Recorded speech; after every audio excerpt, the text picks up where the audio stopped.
Hi, I'm attorney Renee Osipov with Chelle Law, and we assist physician assistants with employment contract issues.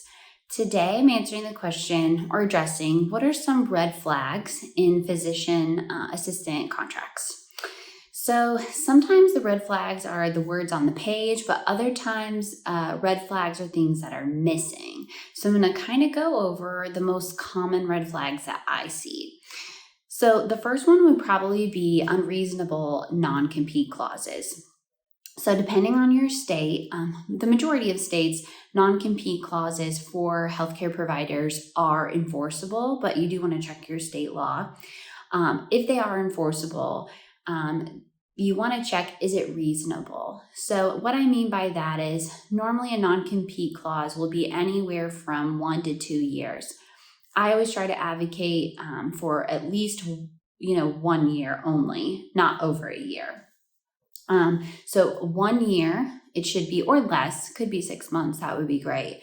And then you want to look at the restricted area. Typically it goes by miles, and it kind of depends, and you have to take into consideration, where you're located and what your makeup looks like. Like, are you in a rural area? Are you in a city? And then you want to see, okay, so is this mileage unreasonable? So really anything over 30 miles is definitely going to be, in my opinion, unreasonable. And I would definitely try to negotiate that down. So we've talked about how long they're for, and then how much is included in that restricted area from competing with your employer. The other thing you want to look for is how many locations does that restricted radius apply to? So this is a little tricky, and a lot of times employers try to slip this in there. They may say or have language in there that states any location of the practice or the company, or they'll say any location you provide services at. So that means if you fill in for a provider that's on vacation, now your non-compete clause now attaches to that location. So now let's just say you have 10 miles from your primary location, but now you could have 10 miles attaching to multiple other locations. This is really dangerous, especially if, let's say, the company expands while you work for them, and it could knock out a huge chunk of the state. You may have to move if you decide to end your employment. So overly restrictive non-compete's definitely a red flag. The other thing you want to look for in a non-compete itself is, what services are you restricted from? If you're a PA who's offering services for a general practitioner, you shouldn't really be excluded from providing services for, maybe general surgery or psychiatric care, something in like a total different specialty. You shouldn't be restricted from doing that. And it depends on the state if you're allowed to switch specialties. But anyway, so you just want to know what you're actually restricted from providing. So those are the red flags that kind of go with the non-compete clause. The next major red flag I see in contracts is something that's actually missing.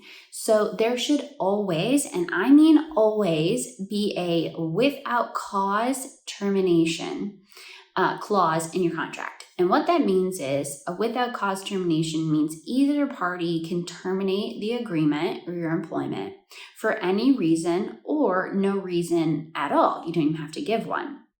Normally, you just have to give a certain amount of notice. And that notice period is typically anywhere from 60 to 90 days.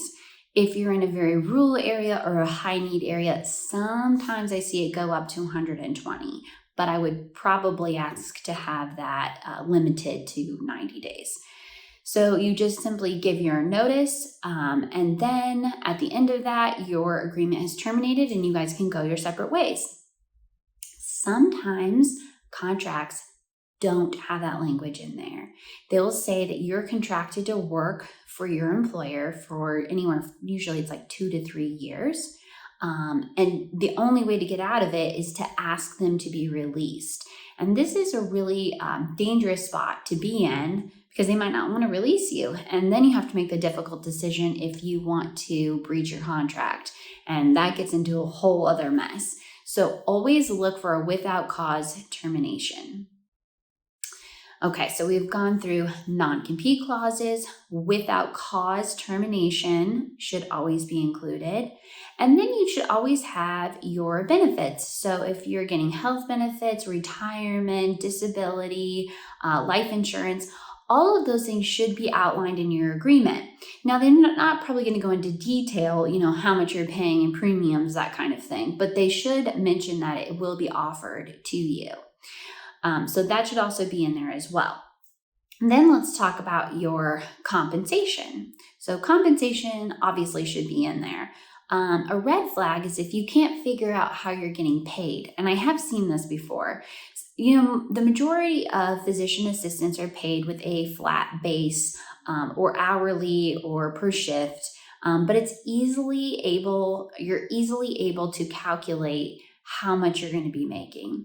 But when you have things like patient quotas and there's like weird metrics, RVUs are typically not used in a physician assistant contract, but if there are RVUs, you want to make sure you know how much you're getting per RVU, how that's calculated, and when you're paid out for those. If anything on collections, you want to know what percentage of collections you're getting and when you get paid out for those. So you want to be able to figure out what you're making and how it's calculated. The other red flag I see in sort of the compensation range is whenever you get a sign-on bonus or a relocation bonus or relocation expenses. Normally, you'll get a bonus, which is a large amount of money that you're going to get upfront upon signing this agreement. You want to be careful because there's sometimes red flags in those, because there's normally strings attached, which means that accepting that money, you're agreeing to stay employed for normally 2 to 3 years with your employer. And if you terminate your agreement for any reason, even without cause, you will have to pay back either that entire bonus or you'll have to pay it back at a prorated amount. Now, there's always going to be normally some type of payback provision, but a red flag is when you have to pay back the entire amount. Because when you receive that money, it's taxed as income. And so therefore, let's say the bonus is $10,000. Well, when you get that bonus, you're not going to receive the full $10,000 because taxes will be taken off the top. So it's best if it's prorated. So which means like for every month that you're employed, a portion of that amount that you would have to pay back is forgiven. So that's something that's important as well. And then lastly, some other red flags might be no CME allowance, continuing medical education. This is something that you need in order to practice and provide services for your employer. So they really should reimburse you for that or give you an allowance per year. And that can be anywhere from $3,000 to $5,000 normally. If you'd like more information about red flags or what should or shouldn't be in your employment agreements, you can check out our website at Chelle Law, CHELLE law.com. And if you need to schedule a consultation with one of our attorneys at our firm, including myself, you can set that up, and all of our information is on our website. Thanks.